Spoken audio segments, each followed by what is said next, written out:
Graça e paz. O texto da Palavra de Deus que compartilho hoje está em Salmo 105. O Salmo 105 é um histórico, faz uma narrativa do que Deus fez ao povo de Israel. Uma narrativa de gerações do que Deus trabalhou e cumpriu de promessas para aquele povo, honrou aquele povo, levantou aquele povo como um povo escolhido seu próprio povo escolhido. E é no Salmo 105 que está o texto que eu quero compartilhar, versículos 16, 18 e 19. No versículo 16 diz: fez vir fome sobre a terra e cortou os meios de se obter o pão. Fez vir fome sobre a terra e cortou os meios de se obter pão. Adiante deles, enviou um homem, José, vendido como escravo, cujos pés apertaram com grilhões e a quem puseram em ferros, até que se cumprisse a profecia a respeito dele e tê-lo provado a palavra do Senhor. Eu quero dar ênfase para o versículo 19. Até cumprir-se a profecia a respeito dele e tê-lo provado a palavra do Senhor. Até que se cumprisse a profecia. Então havia uma profecia. Então José foi levado como prisioneiro, colocado com ferros em grilhões, mas havia uma profecia a respeito dele. E quem conhece a história de José sabe que houve um sonho, ele ainda adolescente, houve um sonho e Deus revelou a ele o futuro. Deus contou para ele que ele seria levantado em honra, que ele seria exaltado no meio dos irmãos, que ele seria colocado em posição alta, enquanto que os outros se prostrariam diante dele. A partir daí, de José haver compartilhado esse sonho e do sonho haver acontecido, e José haver compartilhado com seus irmãos, tudo de ruim aconteceu na vida de José, tudo. José foi colocado numa cova por inveja, ele foi colocado numa cova, dali ele saiu vendido para mercadores e foi levado para o Egito. José tinha honra de ser um filho amado do seu pai, José tinha honra de ser filho da mulher amada de seu pai, José tinha um lugar de privilégio no meio da família. José perdeu tudo.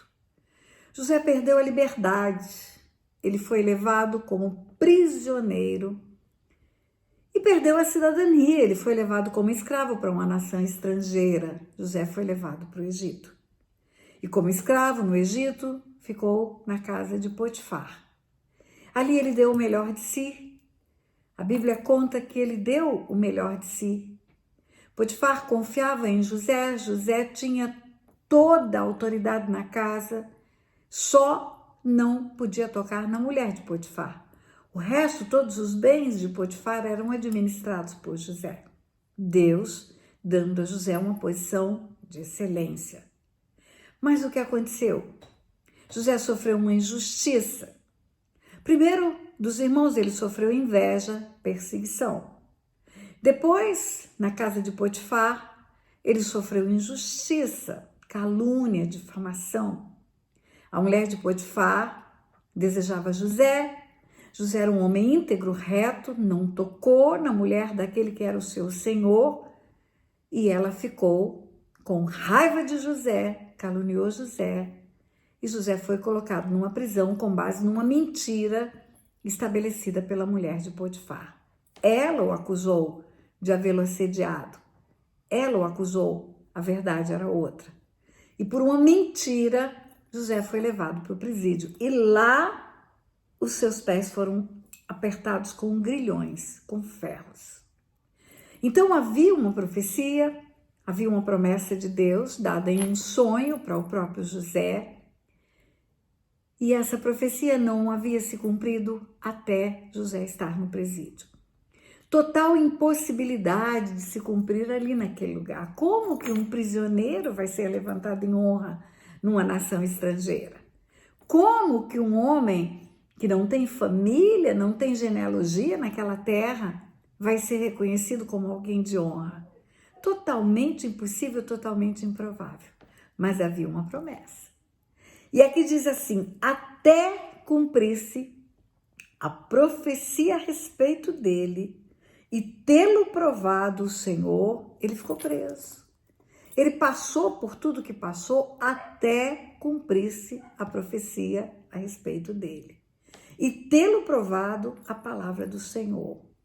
Veja bem, quando está escrito até que se cumprisse a profecia, tem um tempo determinado. Tem um tempo determinado para que uma profecia se cumpra. José era um garoto, ainda um garoto, quando o sonho profético veio. Por que Deus deu aquele sonho profético para José? Porque Deus não vive no mundo com a dimensão de tempo que nós vivemos. Deus é espírito e no mundo espiritual não existe nem tempo, nem lugar, nem distância. Tudo é já, tudo é agora, tudo é aqui, tudo é imediato. No mundo espiritual, o passado, o presente e o futuro são a mesma coisa. Quando Deus dá o sonho para José, Deus já viu José. Deus já estava mostrando para José, José levantado em honra, José levantado como autoridade. Mas ainda não havia se cumprido isso. Cumprir-se-ia no futuro, mas o futuro já era conhecido por Deus. Por isso Deus pode profetizar, por isso ele pode enviar palavra profética, sonho profético. Por isso ele envia profetas para ministrar coisas que ainda hão de suceder, coisas que não aconteceram ainda. E lá no presídio, a história conta que José conheceu serviçais que trabalhavam direto com o faraó, e aqueles serviçais tiveram sonhos, e José interpretava sonhos. José não interpretou o seu próprio sonho, mas ele sabia que era um sonho profético. Era um sonho de governo, era um sonho de autoridade. Talvez no tempo em que José esteve perseguido ou preso em grilhões de ferro, José tivesse dúvidas a respeito do cumprimento do sonho. Eu me lembro de João Batista preso, cabeça a prêmio, Herodes vai colocá-lo com a cabeça numa bandeja e ele não tem certeza se ele é o mensageiro do Messias. Ele manda fazer uma pergunta: és tu que havia de vir ou havemos de esperar outro? Recentemente eu fiz um vídeo sobre isso, mas a dúvida foi dirimida pelo próprio Cristo. Jesus manda a resposta para João. Manda os discípulos de João dizerem: olha, vão e digam para João que vocês estão vendo e ouvindo. Eu estou cumprindo a profecia do meu Pai. O Espírito de Deus está sobre mim, os cegos veem, os paralíticos andam, os leprosos são curados e o Evangelho é anunciado. Mas ter dúvida a respeito do cumprimento de uma promessa é natural na nossa humanidade. É natural na nossa dificuldade de ver o futuro, porque vemos o presente, vivemos o momento em que estamos passando por lutas, por dificuldades. José, no presídio, interpretou os sonhos dos serviçais de Faraó. E ele acertou em cheio na interpretação. E por causa disso, um dia Faraó tem um sonho e o servo de Faraó se lembra que José interpreta sonhos. E lembrando-se disso, avisa Faraó que há um prisioneiro que interpreta sonhos. José é levado até a casa de Faraó. E José interpreta o sonho. E Faraó vê em José um espírito excelente. Um espírito mais excelente do que todos aqueles que o cercavam. E então José é colocado para governar o Egito. O Egito, um poderio econômico, um poderio de guerra bélico, um poderio de tudo. E aí aquele menino que foi levado como escravo, primeiro para a casa de Potífar, injustiçado, depois levado como prisioneiro e colocado em grilhões de ferro, é finalmente colocado no lugar onde a profecia indicou que ele seria colocado. Mas veja bem, o texto diz assim: até cumprir-se a profecia a respeito dele e tê-lo provado a palavra do Senhor. Então tem um tempo para o cumprimento da profecia e tem uma prova. Tem uma prova. Tem uma prova e José foi aprovado na prova que passou. José foi aprovado e em todo o tempo ele manteve-se fiel à palavra de Deus. Em todo o tempo ele não transgrediu a lei de Deus. Em todo o tempo, mesmo caluniado, mesmo injustiçado, mesmo maltratado, José não contrariou o que Deus esperava dele. José foi aprovado. A Bíblia fala, procura apresentar-te a Deus aprovado, como obreiro que não tem do que se envergonhar e que maneja bem a palavra da verdade. Aprovado, você só é aprovado se fizer prova, se passar por prova. Ninguém é aprovado sem passar por uma prova. Então, entre o cumprimento da promessa, ou melhor, entre o apontamento da promessa, o anúncio da promessa e o cumprimento da promessa, tem um tempo de prova. Tem um tempo de prova. É como se Deus estivesse testando se verdadeiramente José estaria pronto para ocupar o lugar que Deus queria colocá-lo para ocupar.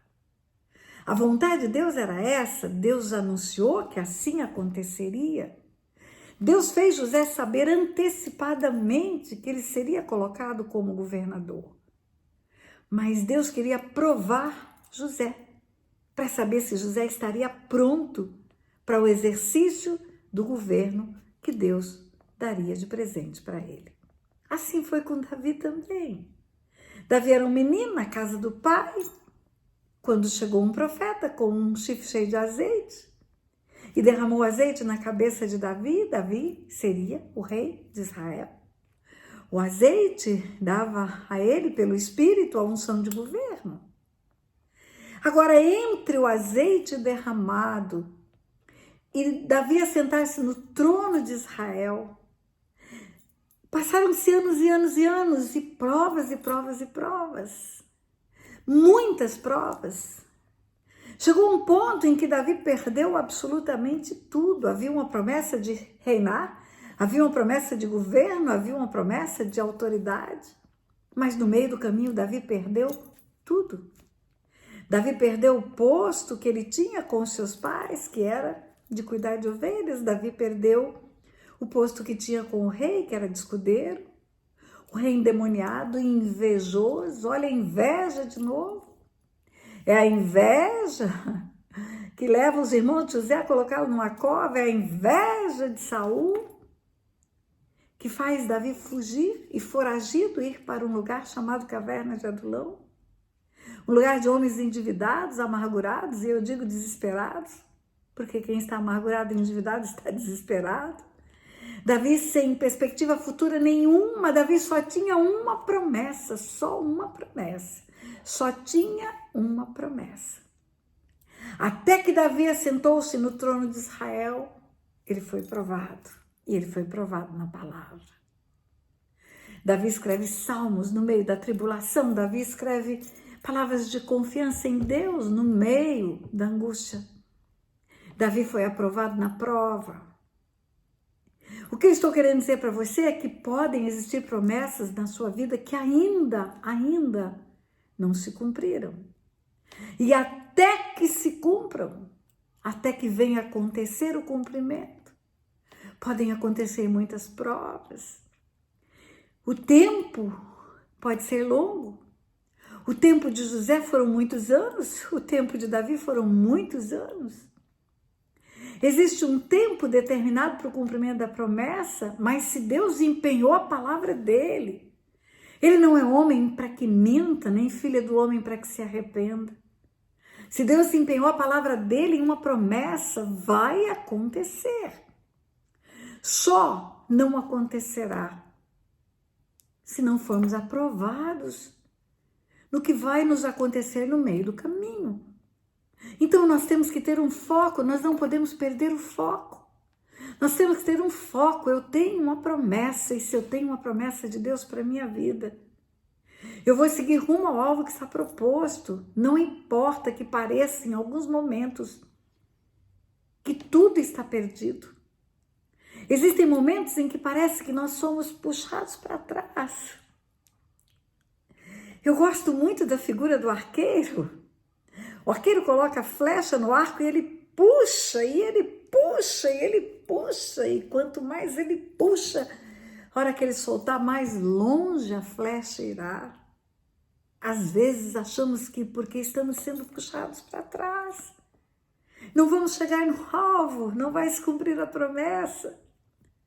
Mas se há uma promessa de Deus, se Deus empenhou a sua palavra, se Deus disse, vai acontecer. Nada impede o cumprimento de um plano de Deus, nada. Só a nossa atitude de incredulidade, só a nossa atitude de perder o foco, sair do prumo de Deus, é que pode fazer com que a promessa não se cumpra. Agora, o tempo pode ser longo, não importa. Não importa, o tempo foi longo para a história de José. A espera dele foi demorada. Mas quando ele foi levantado como governador do Egito, a honra que sobreveio à vida desse moço foi muito, muito maior do que a desonra que ele sofreu.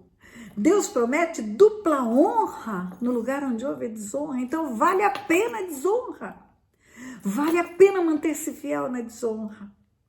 Mesma coisa com Davi. Deus colocou Davi como foragido. Davi teve que fingir-se de louco. Davi teve que governar para militantes. Era uma milícia. Eram homens perdidos que guerreavam por dinheiro. Era uma desonra isso para um fiel escudeiro do rei, como ele havia sido. Mas, entretanto, contudo, todavia, a partir do momento em que ele sai desse lugar e vai para o governo onde Deus o colocou, depois que Saul morre, que Davi é levantado como rei de Israel, ele teve tanta honra, tanta honra, tanta honra, que até hoje, até nos nossos tempos, Davi é reconhecido como grande rei. Jerusalém é a cidade do grande rei, a cidade de Davi. E nós sabemos que a desonra foi terrível, mas se você conseguir passar pela desonra, sem perder o foco, se você conseguir passar pela prova, sem perder a fé, acreditando que Deus é quem Ele diz que é e que Ele fará o que Ele prometeu, se você conseguir isso, querido, você vai chegar no lugar onde Deus preparou para você. E o humilhado será exaltado. No lugar da desonra haverá dupla honra. E você verá com os seus olhos aquilo que Deus falou que faria. Você vai ver Ele fazendo. Então não desista, você que está passando por uma prova grande, você que está passando por uma luta, por uma tribulação terrível, tem uma promessa de Deus para a sua vida? Primeira informação que eu te dou, você não vai morrer. Você não vai morrer. Porque enquanto não se cumprem as promessas de Deus na nossa vida, nós somos imortais. Somos imortais. Outra coisa, ainda não aconteceu. Ainda significa tempo. Até que aconteça, até significa tempo. Você pode ser provado, principalmente provado na fé, de continuar crendo que Deus não vai deixar de fazer o que prometeu. O meu desafio para você é: traz à memória as promessas que Deus tem para você. Traz à memória aquilo que você tem certeza que Ele falou que faria. Traz à memória e começa a regar em esperança, o cumprimento dessas promessas. E se as provas vierem, precisa ser aprovado. Se as provas aparecerem, você precisa ser aprovado. Fica firme, fica forte, não desista, porque vai se cumprir o que Deus falou para você. Eu creio nisso.